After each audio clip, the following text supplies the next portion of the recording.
आज हमारे साथ अखिल भारतीय श्री सिरियादे माता प्रजापति सेवा समिति के नवनियुक्त अध्यक्ष हीरालाल प्रजापति गोविंदगढ़ हाल मुकाम मुंबई हमारे साथ हैं। हीरालाल जी, आपका अखिल भारतीय श्री सिरियादे सेवा समिति पुष्कर के निर्विरोध अध्यक्ष चुने जाने पर आपनों श्री न्यूज चैनल परिवार की ओर से हार्दिक बधाई।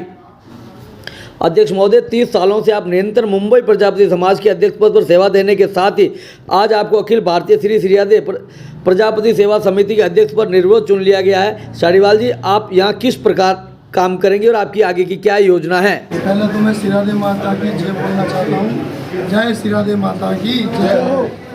समाज ने मेरे को इस लायक समझा, समाज का मैं धन्यवाद देता हूँ कि मैं समाज की सेवा कर सकता। मेरे मन में शुरू से ही समाज की सेवा करने की भावना है और मैं लास्ट 40 साल से बम्बई में समाज की सेवा कर रहा हूँ और पुष्कर में भी मैंने समाज सेवा किया है। अदर सिटी में भी जैसे कोटा है, सवाई माधोपुर है, मेड़ता है, कुचामण है, गोपालगढ़ है और भी बहुत सारे अन्य जगह जहाँ पर मैंने समाज सेवाएं की है। जहाँ जहाँ छात्रावास बने मैंने बहुत सारी सेवा प्रदान की है। मेरे मन में यही भावना पैदा हुई थी कि मैं पुष्कर में जो समिति है उसके लिए मेरी एक तड़प थी कि मैं भी एक कार्यकर्ता बनूं और इस समाज को बहुत आगे लेके जाऊं। मेरी समाज का ऐसा नाम रोशन करूं जिसकी बुलंदियां आसमान तक छुए। मैं वो चाहता हूं कि मेरी समाज एक जगह इकट्ठा होए और मेरी समाज मेरा साथ कंधे से कंधा मिला के मेरे साथ काम करे ताकि मेरे समाज का उद्धार हो सके।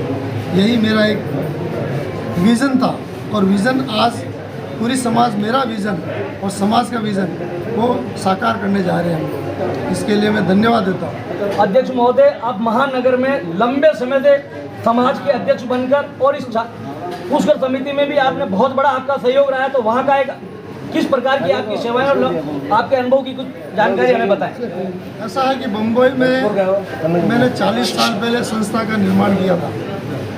उसके अंदर हम लोग 5 रुपये से स्टार्ट किया था और 5 रुपये से आज हमारे पास में लाखों रुपया है और हम हर जगह डोनेशन देते हैं, चाहे शादी ब्याह हो, चाहे भवन निर्माण हो, चाहे बच्चों की शिक्षा के प्रति हो, चाहे छात्रावास हो। हम लोगों ने जो वहाँ संघर्ष किया, मेरी टीम को मैं धन्यवाद देता हूँ। जैसे हरी जी परबतसर वाले हैं, मदन जी है चारनास वाले, पदम जी है, मूलचंद जी है, छोटू जी है, रामदेव जी है, हनुमान जी खेड़ी वाले हैं। मेरी टीम बहुत तगड़ी है। जो मैंने बोल दिया वो लोग करके दिखाते हैं। मैं वही चाहता हूँ कि आज इस पुष्कर में भी वैसे मुझे कमेटी मिले, वैसी मेरी टीम मिले ताकि मैं मेरी लीडरशिप को वास्तव में प्रदान कर सकूँ कि वास्तव में टीम का धन्यवाद हुए और समाज हमें धन्यवाद दे। और मुंबई में आप किस प्रकार पैसा कलेक्शन करने की आपके पास क्या योजना है, ये क्या कारण है? ऐसा है कि समाज में हमने वहाँ पर जो कार्यक्रम चलाया था मुंबई में, वहाँ हमने आपको बताया 5 रुपये से स्टार्ट किया, धीरे धीरे पैसा इकट्ठा करते गए और समाज में ही पैसा हम बांटते गए और इंटरेस्ट पे देके गए। इंटरेस्ट पे देते देते हमारा धन बढ़ता गया और अगर किसी भाई को तकलीफ हो गई, जैसे 3-4 लोगों का हमारा वहाँ मृत्यु हो गया अचानक से, हमने उनकी बॉडी को यहाँ पहुँचाया, उनके घर वाले परिवार वालों को पैसा वहाँ पर दिया ताकि उनका घर गृहस्थी चल सके। वैसी भावना मैं यहाँ पर पैदा करना चाहता हूँ कि किसी भी भाई का यहाँ पर ऐसी कोई आर्थिक स्थिति कमज़ोर हो जाती है तो हम लोग उस आर्थिक स्थिति को दूर करेंगे। उसका हमारे पास एप्लीकेशन आवे, ऐसा हमारे पास बुलावा आवे, हम उसको सहयोग करेंगे पूरा। आप अखिल भारतीय संस्था के जब अध्यक्ष बने और पूरे कार्यकारिणी ने जो काम किया है वो किस प्रकार का काम था और आप उसमें किस प्रकार उस काम को आगे बढ़ाएंगे? ऐसा है कि जो कार्यकारिणी आगे जो काम किया, मैं रामकिशोर जी को धन्यवाद देता हूँ, सत्यनारायण जी को धन्यवाद देता हूँ जो इन्होंने काम करके दिखाया है। मैं इनका बहुत बहुत आभारी हूँ। मेरे को इनसे ही सीखना है। इंसान को ऐसा नहीं सोचना चाहिए कि ये बच्चे से भी सीखना है। ज़िंदगी के अंदर भगवान कृष्ण ने भी 24 गुरु बनाए थे, हमारे भी 24 गुरु हैं। मैं इनको गुरु के समान समझता हूँ ताकि इनकी जो शिक्षा मुझे मिले।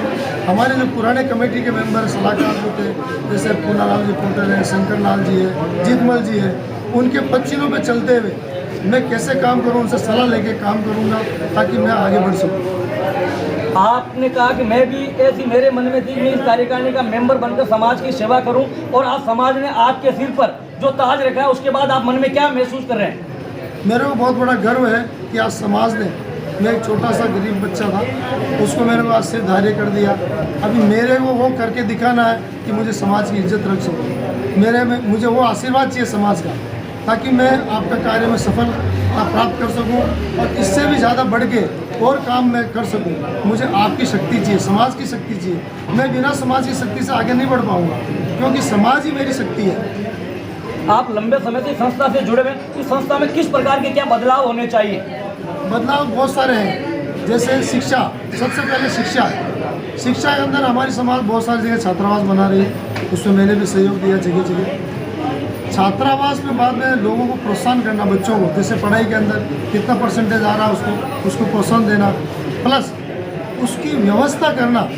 अगर वो नौकरी पे नहीं लग रहा तो उसकी नौकरी के लिए इस समिति की ये दायित्व बनता है कि उसको किस तरह नौकरी पे लगाया जाओ। बहुत सारे लोग बेरोजगार हो रखे हैं। अभी जरूरी नहीं है कि गवर्नमेंट आपको नौकरी ही देगा, हम उसको रोजगार के दृष्टि से हमको कैसे उसको रोजगार पे लगा रहे। हमारी वो विजन है कि हम उसको रोजगार भी दिलावे, प्लस हो सके तो हम गवर्नमेंट पे जहाँ जहाँ पहचान है, हमारी भाई लोगों की पहचान है, उसके थ्रू उसको नौकरी भी लगाए। अभी आप छात्रावास को लेकर, छात्रावास में कुछ कमियों को लेकर आप अपने आप में कुछ बता रहे थे कि क्या किस प्रकार की कमियां और किस प्रकार सुधार की आवश्यकता है? छात्रावास में बहुत सारी कमियां हैं, जैसे वहाँ पर गरीब बच्चों को वहाँ पर एंट्री नहीं दी जाती है। अमीर लोग वहाँ रहते हैं, अध्यापक लोग वहाँ पर रहते हैं और वहाँ नौकरी करते हैं, वहाँ छात्रावास में रहते हैं।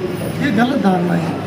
तो ठीक है, समिति को, पुरानी समिति को समय ना मिलने के कारण से अभाव में सब काम हो रहे थे और उनको टीम को प्रॉपर कार्यकर्ता नहीं मिल रहे थे। वो कमियों की वजह से हम उन कमियों को दूर करेंगे कि जहाँ पर भी गरीब बच्चों को एजुकेशन के लिए और कोचिंग के लिए हमारे से जो सहायता है, हम सहायता करेंगे।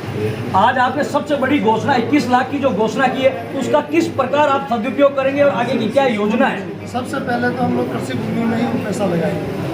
उसके बाद में जो पैसा बचेगा तो हम अदर जैसे शिक्षा प्रणाली है या गरीबों को उत्थान है तो हम लोग उसमें लगाएंगे।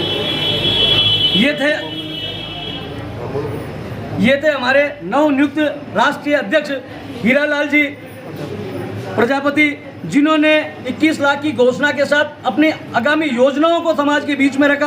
अब ये देखना होगा कि 3 साल में किस प्रकार की कितनी योजना किस प्रकार साकार होती है, या जिन्होंने अपनी बात रखी है उससे कई गुना बढ़कर आगे कर सकते हैं, क्योंकि इनका काम लंबे समय से बॉम्बे जहाँ महानगर में समाज के जो अध्यक्ष रहकर वहाँ की संस्था में और उनके सदस्यों को किस प्रकार की सेवा करने के साथ साथ वहाँ से लाखों रुपए इस भवन में जहाँ आप खड़े हैं इस भवन में उन्होंने दिया। इसके अलावा प्रदेश में और देश के प्रत्येक कोने में समाज के लिए उन्होंने एक एक रुपया समाज से कलेक्शन कर और लाखों रुपए समाज के बीच में दिया है। तो मैं इनसे आशा करना चाहूँगा कि जिस प्रकार आप मुंबई में समाज को, एक महानगर में अपने समाज को जो दिशा दी है, आज ये अखिल भारतीय संस्था के बीच में जो नवनियुक्त आप अध्यक्ष बने, इसी प्रकार आप आगे की दिशा देते रहेंगे। आप लोग सिटी न्यूज़ चैनल से तेजाराम लाडनवा पुष्कर।